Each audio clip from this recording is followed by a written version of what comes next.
ಬಹುತೇಕ ಹೊಸಬರಿಗೇ ಈ ಬಾರಿ ಚಾನ್ಸ್ ಸಿಗುವಂಥ ಸಾಧ್ಯತೆಗಳು ಬಹುತೇಕ ನಿಚ್ಚಳವಾಗಿ ಕಾಣ್ತಾ ಇದೆ. ಯಾಕಂದರೆ ಈ ಮುಂದಿನ ಚುನಾವಣೆಯನ್ನು ದೃಷ್ಟಿಯಲ್ಲಿಟ್ಟುಕೊಂಡೇ ಎಲ್ಲವನ್ನೂ ಕೂಡ ಮಾಡಬೇಕಲ್ಲ.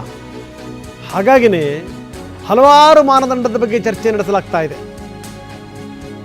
60% ಎಲ್ಲ ಹೊಸ ಮುಖಗಳು, ಯಂಗ್ ಆ್ಯಂಡ್ ಎನರ್ಜೆಟಿಕ್ ಟೀಮ್ ಆಗಬೇಕು ಅನ್ನುವಂಥ ಕಾರಣಕ್ಕೋಸ್ಕರ ನೆಕ್ಸ್ಟ್ ಎಲೆಕ್ಷನ್ನೇ ಟಾರ್ಗೆಟ್. ಇಲ್ಲಿ ಕಾಸ್ಟ್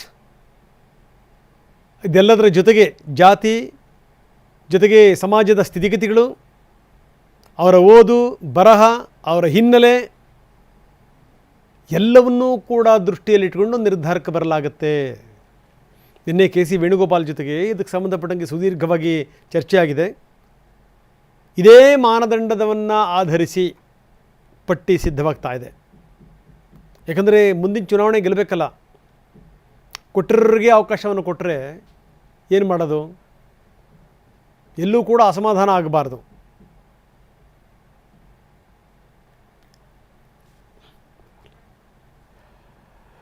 ಇದೇ ಮಾತನ್ನು ಸತೀಶ್ ಜಾರಕಿಹೊಳಿ ಅವರು ಕೂಡ ಹೇಳ್ತಾರೆ. ಈ ಹೊಸಬರಿಗೆ ಅವಕಾಶ ಕೊಡಬೇಕು, ಅವಕಾಶ ಕೊಡೋದೇ ಒಳ್ಳೆಯದು. ಯಾಕಂದರೆ ಈಗ ಏನಾದರೂ ಅವ್ರಿಗೆ ಅವಕಾಶ ಸಿಕ್ಕರೆ, ನಾಯಕರು ಸಿಕ್ಕರೆ, ಮುಂದವರು ಸಮಾಜದ ಆಸ್ತಿ ಆಗ್ತಾರೆ, ಪಕ್ಷದ ಆಸ್ತಿ ಆಗ್ತಾರೆ. ಅವ್ರಿಗೆ ಅವಕಾಶನೇ ಸಿಗಲಿಲ್ಲ ಅಂತಂತಂದರೆ ಅವ್ರು ಹೇಗೆ ನಾಯಕರಾಗಿ ಬೆಳೀಲಿಕ್ಕೆ ಸಾಧ್ಯ? ಹೈಕಮಾಂಡ್ ಮಟ್ಟದಲ್ಲಿ ಒಂದು ಹಂತದ ಚರ್ಚೆ ಆಗಿದೆ, ಇನ್ನೊಂದು ಹಂತದ ಮಾತುಕತೆ ನಡೆಯುತ್ತೆ ಅಂತ ಕೂಡ ಸತೀಶ್ ಹೇಳಿದ್ದಾರೆ. ಹೊಸ ಮಾನದಂಡಗಳನ್ನು ಅಳವಡಿಸ್ಕೊಳ್ಳೋಕ್ಕೆ ರಾಹುಲ್ ಗಾಂಧಿ ಹೇಳಿದ್ದಾರೆ. ಚರ್ಚೆ ಆಗಿಲ್ಲ, ಅವಶ್ಯ ಮುಂದಿನ ಸಭೆಯಲ್ಲಿ ಚರ್ಚೆ ಆಗ್ಬೋದ್ರೆ. ಸೊ ಅವ್ರದ್ದು ಇದೆ, ಹೊಸಬ್ರಿಗೆ ಕೊಡಬೇಕಂತ ಒಂದು ಆಸೆ ಇದೆ ಅವರಿಗೆ. ಕೊಡೋದ್ರಿಂದ ಒಳ್ಳೇದು, ಯಾಕಂದರೆ ಹೊಸ ಲೀಡರ್ಶಿಪ್ ಬರ್ತೈತೆ. ಸೊ ಪಾರ್ಟಿಗೆ ಅಸೆಟ್ ಆಗ್ತಾರೆ. ಹೊಸಬ್ರು ಕೆಪಾಸಿಟಿ ಇದ್ದರೆ ಅಂತನೂ ಇಂಡಕ್ಟ್ ಮಾಡಬೇಕು. ಸರ್, ಬೆಳಗಾವಿ ಭಾಗದಲ್ಲಿ ಇನ್ನೂ ಒಂದು ಜಾಸ್ತಿ ಇದೆ, ಅದೇ ಅಲ್ಲಿ ಚರ್ಚೆ ನಡೀತಾ ಇದೆ. ಒಂದಂತಿ ಕೊಡಲೇಬೇಕು, ಕಂಪಲ್ಸರಿ, ನೋ ಡೌಟ್ ಒಂದಂತಿ ಕೊಡಲೇಬೇಕು. ಸೊ ಎರಡನೇದು ಅದು ಹೈಕಮಾಂಡಿಗೆ ಬಿಟ್ಟಂಥ ವಿಚಾರ ಅಲ್ಲ. ಪ್ರತಿ ಸಂದರ್ಭ ಬಂದಾಗ ಬಿಟ್ಟಾಗೂ ವಾಡಿಕೆ ಇದೆ, ಮಾಡೇ ಮಾಡ್ತಾರೆ. ಈ ಸಲ ವಿಶೇಷವಾಗಿ ಸಂಪುಟ ವಿಸ್ತರಣೆ ಚರ್ಚೆ ಅಂತ ಆಗಿದೆ. ಸೊ ನಮ್ಮ ಅಭಿಪ್ರಾಯ ಏನು ಹೇಳ್ಬೇಕು ಹೇಳಿದ್ದೀವಿ. ಸೊ ಮಿಕ್ಕಿದೆಲ್ಲ ಹೈಕಮಾಂಡಿಗೆ ಬಿಟ್ಟಂಥ ವಿಚಾರ, ನೋಡೋಣ, ಕಾದು ನೋಡೋಣ. ಯಾವತ್ತು ಏನು ಅನ್ನೋಂಥದ್ದು ಭಾಳ ಇನ್ನೂ ಗೊಂದಲ ಇರಲಿಲ್ಲ, ಗೊಂದಲ ಏನಿಲ್ಲ, ಆದಷ್ಟು ಬೇಗ ಮುಗಿಸ್ತಾರೆ.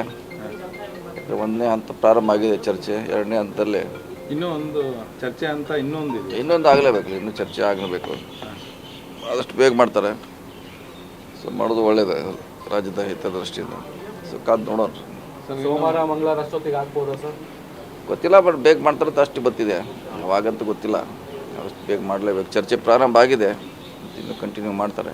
ಸರ್, ಇದು ಒಂದೇ ಹಂತದಲ್ಲಿ ಮುಗಿದ್ಬಿಡುತ್ತೆ 20 ಅಥವಾ ಮತ್ತೆ ಅದು ಗೊತ್ತಿಲ್ಲ, ಮತ್ತೆ ಅದು ಅವರಿಗೆ ಹೈಕಮಾಂಡಿಗೆ ಕೊಟ್ಟದ್ದು. ಆದರೆ ಮಾಡೋದಂತ ನಿಶ್ಚಿತ, ಬೇಗ ಮಾಡ್ತಾರೆ. ಒಂದೇ ಅಂತ ಮತ್ತೆ ಏನು ಕೆಲವು ಇಟ್ಕೊತಾರೆ ಗೊತ್ತಿಲ್ಲ. ಸೊ ಅದೇನಿದ್ರು ರಾಹುಲ್ ಗಾಂಧಿ ಅವ್ರ ನೇತೃತ್ವದಲ್ಲಿ ಚರ್ಚೆ ಆಗಬೇಕಷ್ಟು. ಮೊನ್ನೇನು ಸಿದ್ದರಾಮಯ್ಯ ಅವರದ್ದು ಅಸಮಾಧಾನ, ಭಿನ್ನಾಭಿಪ್ರಾಯ, ಎಲ್ಲರ ಮನಸ್ಸಲ್ಲೂ ಕೂಡ ಆಸೆ ಆಕಾಂಕ್ಷೆಗಳು ಅತ್ಯಂತ ಸಹಜ. ರಮೇಶ್ ಬಂಡಿಸಿದ್ದೇಗೌಡರಿಗೂ ಕೂಡ ಇದೇ ಒಂದು ಆಸೆ ಆಕಾಂಕ್ಷೆ ಇದೆ. ಅದಕ್ಕೋಸ್ಕರ ಅವ್ರು ಹೇಳ್ತಾರೆ, ಚಾಮುಂಡೇಶ್ವರಿ ದೇವಿಗೆ ನಾನು ಪ್ರಾರ್ಥನೆ ಮಾಡಿದ್ದೀನಿ, ವರಿಷ್ಠರು ಏನೋ ಹೊಸಬರಿಗೆ ಅವಕಾಶ ಕೊಡ್ತಾರಂತೆ, ಹೀಗಾಗಿ ನನಗೂ ಕೂಡ ಅವಕಾಶ ಸಿಗ್ಬೋದು. ನಾನು ಕೂಡ 3 ಬಾರಿ ಶಾಸಕನಾಗಿ ಆಯ್ಕೆ ಆಗಿರುವಂಥವನು, ನಮ್ಮ ಕೆಲಸದ ವೈಖರಿ ಏನು ಅಂತಲೂ ಕೂಡ ಗೊತ್ತಿದೆ, ಹೀಗಾಗಿ ನನ್ನ ಕನ್ಸಿಡರ್ ಮಾಡಬಹುದು ಅಂತಾರೆ ರಮೇಶ್ ಬಂಡಿಸಿದ್ದೇಗೌಡ. ನಾನು ತಾಯಿ ಏನು ಕೊಡಬೇಕು ಅದು ಕೊಡ್ತಾಳೆ ಅನ್ನೋದ್ರಲ್ಲಿ ಪ್ರಾರ್ಥನೆ ಕೇಳಿದವರೆ ಕೊಡೋದೇ ಇಲ್ವಂತೆ. ಮಕ್ಳಿಗೂ ತಾಯಿ ಹಾಲು ಗಲಾಟೆ ಮಾಡಿದ್ರೆ, ಮಕ್ಳು ಗಲಾಟೆ ಮಾಡಿದ್ರೆ ತಾಯಿ ಹಾಲು ಕುಡಿಸಿದಿರುವಂತೆ. ಹಂಗೆ ತಾಯಿನ ಜಬರ್ದಸ್ತಾಗಿ ಕೇಳಿದ್ದೀನಿ. ನಾನು ಪ್ರಾರ್ಥನೆ ಮಾಡಿದ್ದೀನಿ, ಜಬರ್ದಸ್ತಾಗಿ ಕೊಡಲೇಬೇಕನ್ನೋ ಅಂತ ಕೇಳಿದ್ದೀನಿ, ಮಾಡಿದ್ದೀನಿ. ಹೈಕಮಾಂಡ್ ಹತ್ರ ಪೂರ್ಣ ಪ್ರಮಾಣದಲ್ಲಿ ಮನವಿ ಮಾಡಿದ್ದೀನಿ. ನನ್ನ ಮೇಲೆ ಒಂದು ನಂಬಿಕೆ ಇಡಿ. ನೀವು ಅವಕಾಶ ಕೊಟ್ಟರಲ್ವಾ, ನನಗೊಂದು ಕೆಲಸ ಮಾಡೋಕ್ಕೆ ಗೊತ್ತಾಗೋದು. ಒಂದು ಹೊಸ ಮುಖಕ್ಕೆ ಅವಕಾಶ ಕೊಟ್ಟು ನೋಡಿ. ಒಂದು ಹೊಸ ಮುಖಕ್ಕೆ ಅವಕಾಶ ಕೊಟ್ಟರಲ್ವಾ, ಅವ್ರ ತಲೆ ಒಳಗಡೆ ಇರೋದು ಬರೋದು ಪ್ರೆಸೆಂಟ್ ಮಾಡೋದು.